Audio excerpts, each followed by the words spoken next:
another runner in the night, blinded by the light. Hi everyone, welcome to the Community Classroom. This is Dr. Tracey McCarthy, psychologist, attorney, and educator, and we are going to be responding to a request regarding the issue that touches on colorism. But it wasn't specifically about the way that people traditionally look at colorism. It was about pretty much the reverse of that. And so we're going to start a series addressing this issue. We're going to start off with the underlying foundational issue that touches and concerns all of these issues, and that issue is Nordicism. And so we're going to talk a little bit about what Nordicism is, what Nordic is, who the Nordic people are. We're going to look at the biology, psychology, and law related to race and Nordicism. We're going to look at some thoughts from Benjamin Franklin and the underlying dynamics that are a part of colorism and low self-esteem in terms of these scientific race ideologies. And it doesn't matter whether we're talking about scientific race ideologies related to Nordicism or whiteness, or this idea of melanism and blackness. And so we're going to tie all that together and hopefully answer a few questions that some people might have had about how all of this stuff has come to be and how we have come to be where we are and where are we going in the future. Now, we are referring to this as blinded by the light and lost in the dark because many people are obsessed, simply obsessed with notions of superiority based upon skin color and phenotype. And many people just really have a need to feel unique and just feel special and revered and esteemed. And for many people, some of this is tied to God complex types of dynamics. And so they really have a need to be perceived as God. They will couch it in terms of being God-like. But what is really going on is sometimes people are having a lot of issues related to low self-esteem and putting forth these scientific racist ideas, whether or not we're talking about Nordicism or we're talking about melanism types of dynamics. Some of the issues underlying that stuff is related to wanting to be God and wanting to be revered and worshiped like God. Okay, and so let's talk about Nordicism. So we're going to talk about that first, and then we'll weave our way into some of the other stuff in the subsequent series. And so basically, Nordicism comes from this idea of there being a Nordic race. And the Nordic race was one of the putative sub-races from back in the 1800s, 1900s. Anthropologists were dividing the Caucasian race up and dividing them up based upon things like culture, having similar language and history and religion and social structures and values and mores and things like that.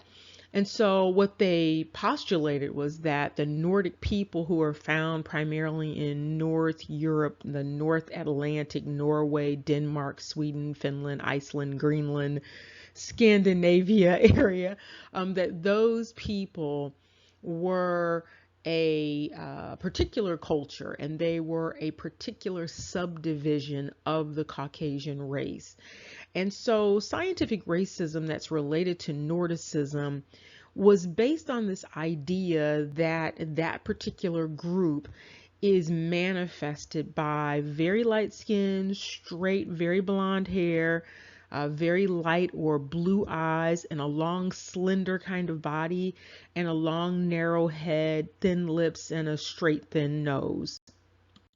Now, all of that is fine. However, it purportedly, according to these theorists, matched up, it correlated with some psychological attributes and some traits. And so they believe that, or they asserted that, and I qualify that because sometimes people don't really believe what they say. They just want to advance some notion. So they asserted that those physical attributes were tied to individuals being highly intelligent, being extremely honest and fair and competitive, but slightly naive, and individualistic, but industrious.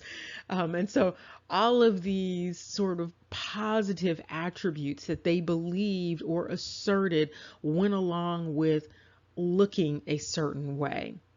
And so there was also, and is also, still this belief that the Nordic race is endangered. And based upon the fact that you rarely, actually, if you really think about it, you rarely see people with all of those features. So we're very light skin and very straight, very blonde hair and very blue eyes and very slender body. So when you put it all together, you rarely see people who actually look like that. You see something similar based upon a paradigm that, has been placed in the heads of the public. And so you might think that you see it more than you actually do. So there's this belief that they are endangered in terms of genetics. And so they are sort of dying out is the belief, and they need to be preserved is the other part of the belief. Now, what goes along with that, interestingly, is with them being this endangered species, so to speak, there's also this paradigm that they are racially superior.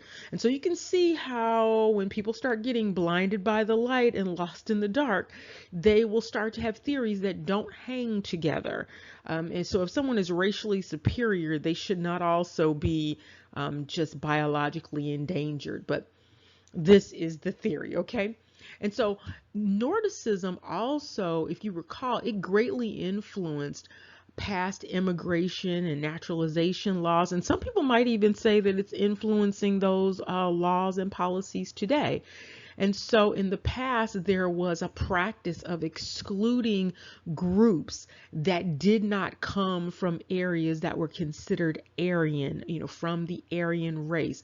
Meanwhile, back at the ranch, Aryan really is a derivative of Iran, so Iranian. And so it's kind of an interesting twist there. But there was and has been this sort of vetting people based upon their proximity to the Nordic group of people. So what that means is that being Nordic is an identity that many people believe or assert should go along with certain privileges. And if you watch the video on privilege, you can, get a better idea of what I'm talking about there.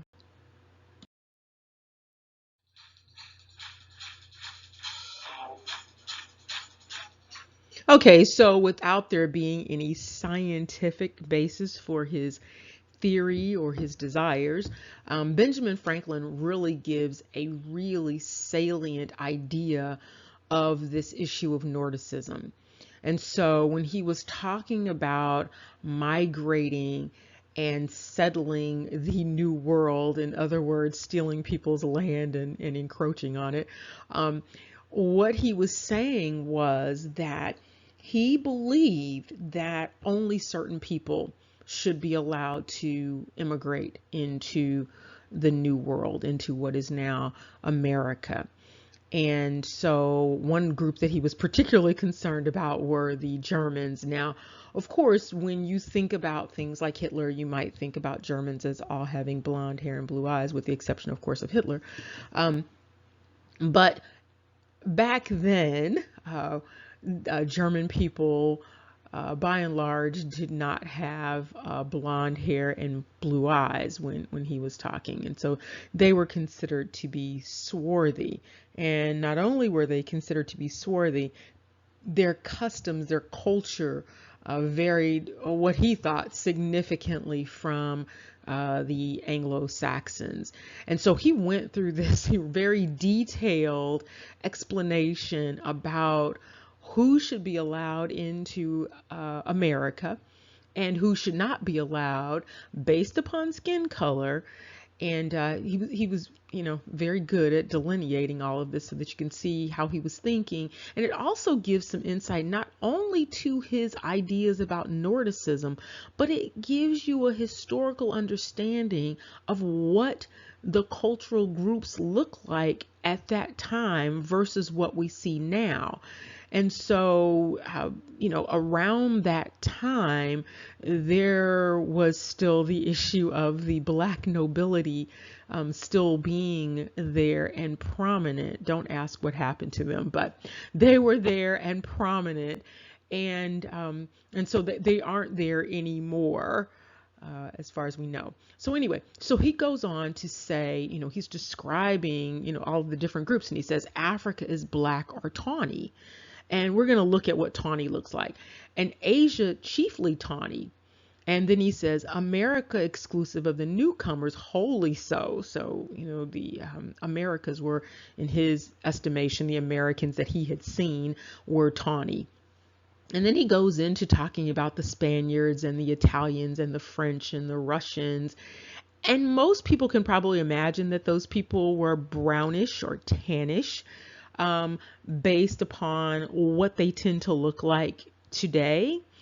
However, most people don't think that Swedes might be dark or that Germans might be dark, but he spells it out and says, that they're basically swarthy, and swarthy coming from the idea of being dark or, brown.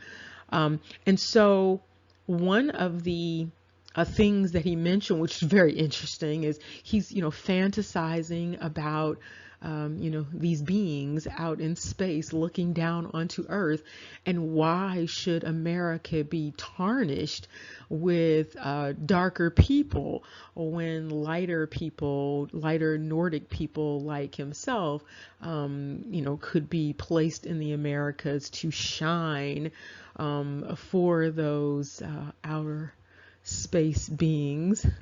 And so, so he gives this, very good description in his mind of, what groups should be included and what groups should not be included. And he basically says that the blacks and the tawnies should be excluded and the whites and the reds included. Now, by reds, based upon Nordic theory, those would be people with like gray eyes and reddish hair. Okay, so he's saying, there's going to be a concession made, or green eyes, for individuals with red hair and green eyes or gray eyes, and then what he would consider the standard Nordic look, and then excluding the blacks and the tawnies. Now, meanwhile, the transatlantic slave trade had been going on, and Indian lands had been seized, and people had been enslaved, and suddenly he gets an epiphany that the people who've been enslaved and indentured and all of that should not be included. And so this not included would also include, certain Irish people, certain Scottish people, because they also had a swarthiness about them, along with the Portuguese. And then he says something very important. He says basically he's pretty partial to his kind of people, and he's indicating that he sees this as normal. And in fact, it actually is normal. But what happens is people get into this politically correct, politicized way of talking and thinking, and actually being fake, because they will suggest that they don't have any partiality. They don't see color, they don't see sex, they don't see culture, they don't see anything. And he's basically saying that that's not the case for him. He sees very clearly, and with his vision, he really only wants to see those people that look like him, and he only wants to promote people that look like him.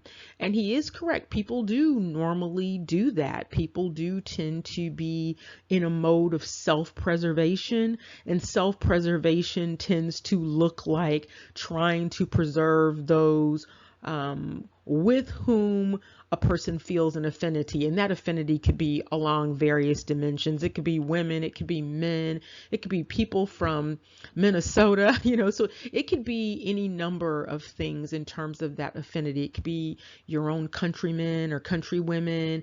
It could be people that live in a particular region or people that are a particular religion, social class. And so that partiality to one's own kind varies based upon what the discussion might be or what the issue might be. Clap your hands. Can you do that? Let's see ya. All right. Okay, so now let's look at this word and this idea, swarthy. And there's some places that really get into swarthy. They double swarthy, like schools like Swarthmore, and you might have seen streets called Swarthmore. And so it's like more, dark. But anyway, so this idea of swarthy is just basically dark skin. And so when you usually hear swarthy, most people who identify as Black will not usually describe someone as swarthy, and that's not part of the language that would be used in talking about other people who identify as Black. And so this is really a word that is used for individuals who are identifying as white or who have been identified as white. And then it is a qualifier to specify that they may be white, but they may not be white enough. And so Nordic is the white enough. And if someone is swarthy, then they are not as close to the ideal in terms of Nordicism as possible. And so swarthy is basically just dark skin. So you've got dark skin, dark color, dark complexion, sort of an olive skin tone, black, tan. And so it's the opposite of pale or fair, which would be Nordic. Okay. And so this idea, the etymology of this word is from the 16th century. And so you might see swart, but this is swarthy. And so you can see Queen Charlotte up there, and you can see some other individuals who might qualify based upon this definition of swarthy. And as we're going to get into in subsequent series, we're going to talk about how colorism and racism are tied to Nordicism. Because what's really going on with colorism is that it's a low self-esteem issue also. But what happens is that a person is privileged based upon their proximity to Nordic identity. And so the lighter someone is in terms of skin color, the straighter the hair is, the lighter the hair is, the lighter the eyes, the thinner the body shape, the thinner the nose, the thinner the lips. So the closer they get to that Nordic phenotype, the more, presumably, the more privilege will be given to them. And so it doesn't matter what racial or cultural group we're talking about. So it could be Asians who look closer to Nordic versus ones that don't look close to Nordic. It could be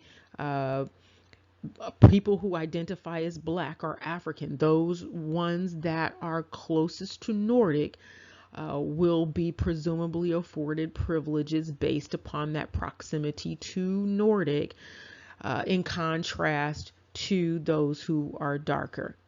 Same thing goes with a variety of cultural groups. And we're going to go through looking at some different pictures in the series so that you can get an idea of how this plays out in the regular world. And so we'll get to that.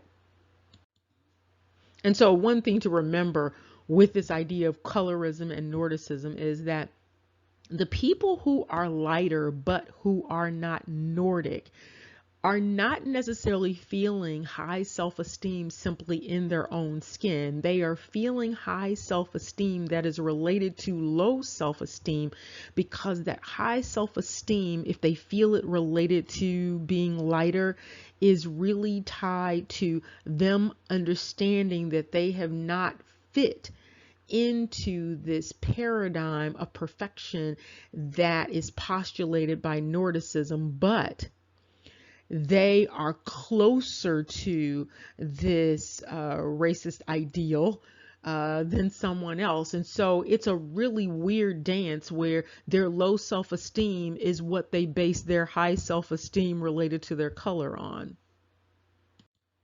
It could also be based upon hair texture and eye color and things like that too, phenotype just in general. And so hopefully that gives you an idea of how Nordicism plays a role not only with individuals who might be Nordic, who, by the way, tend to not play this actual game. They're almost not a part of the game because it's all of the people in between very dark and Nordic that are playing the game with each other. And so the people who are truly Nordic, they are not a part of the game because they are basically seen as the standard.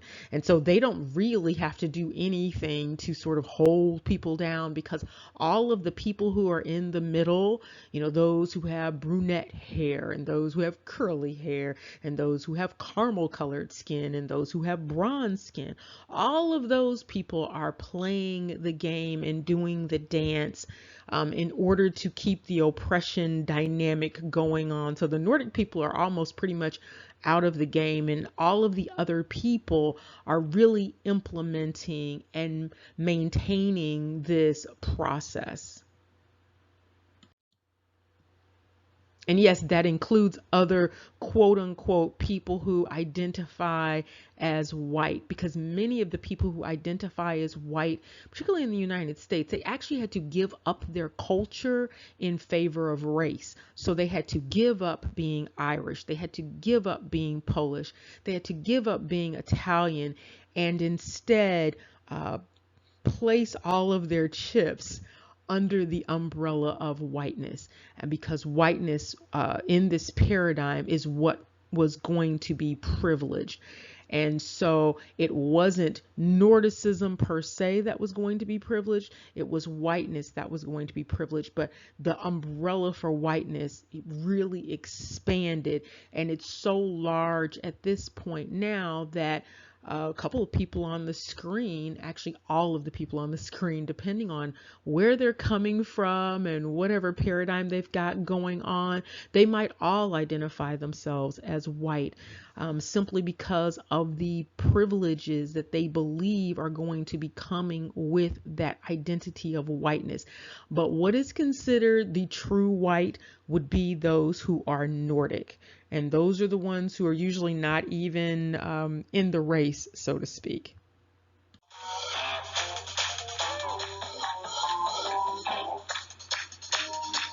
Okay, and so now you can get an idea, those of you who might not be familiar with this idea of tawny, you can get an idea of what tawny looks like in practical terms.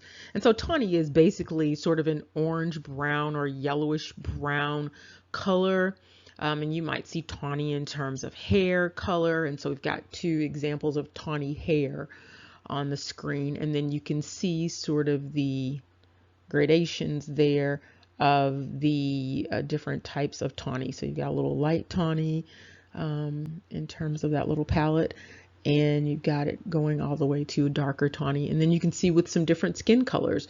Those are varieties in terms of tawny skin color. And then you have two makeups, foundation and powder, that are also understood as tawny.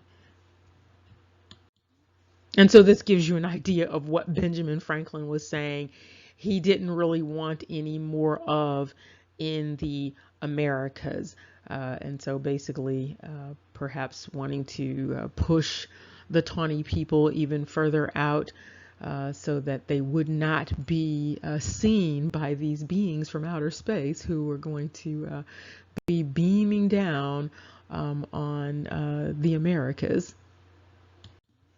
Now, while it is reasonable for people to feel positive about themselves, about their attributes, whatever those attributes may happen to be, when someone's self-esteem is contingent on someone else being beneath them, or them trying to elevate themselves based upon some characteristic over which they had no control, it's some questionable self-esteem.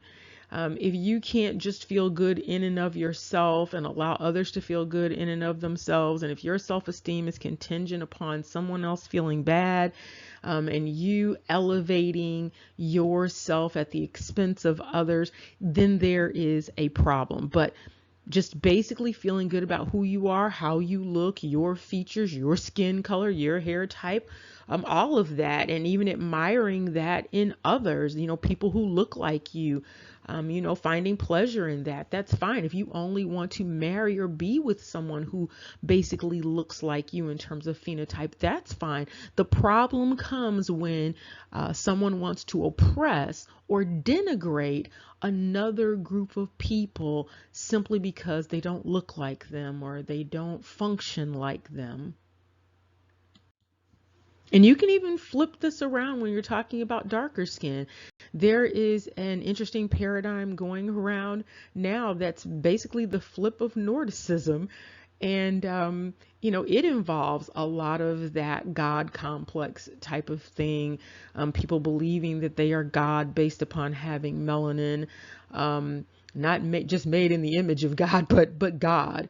So what happens then is people just really flip that script, and it's not a healthy script any way that you flip it, because in particular, given the fact that many people have mixtures of things going on in them, and so there's a head game that you have to play with yourself once you flip that script. And so as soon as you start denigrating another group, in which you might have some biological connection, you also start to have some weird thoughts about what it means for you. And it also starts to create all sorts of delusions of grandiosity as people start to think about themselves as, the most melanated. And so therefore they are better than and superior to those who have medium melanin and lighter melanin. And so it can get crazy. You can start getting into some crazy making when you go to either extreme with that level of foolishness.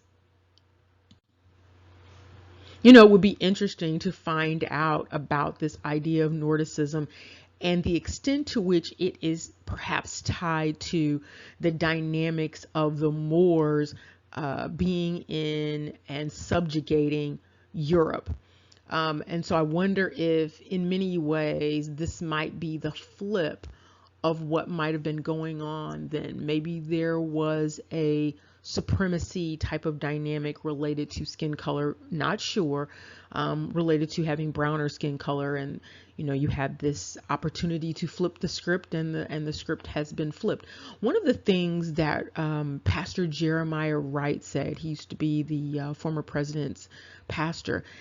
He was at a conference once, and he noted that when people are oppressed, that many people who are oppressed are not really fighting to no longer be oppressed and have fairness. Many people who are oppressed and who are fighting to overthrow the oppression, what they're really working for and fighting for is the opportunity to flip the script and become the oppressor.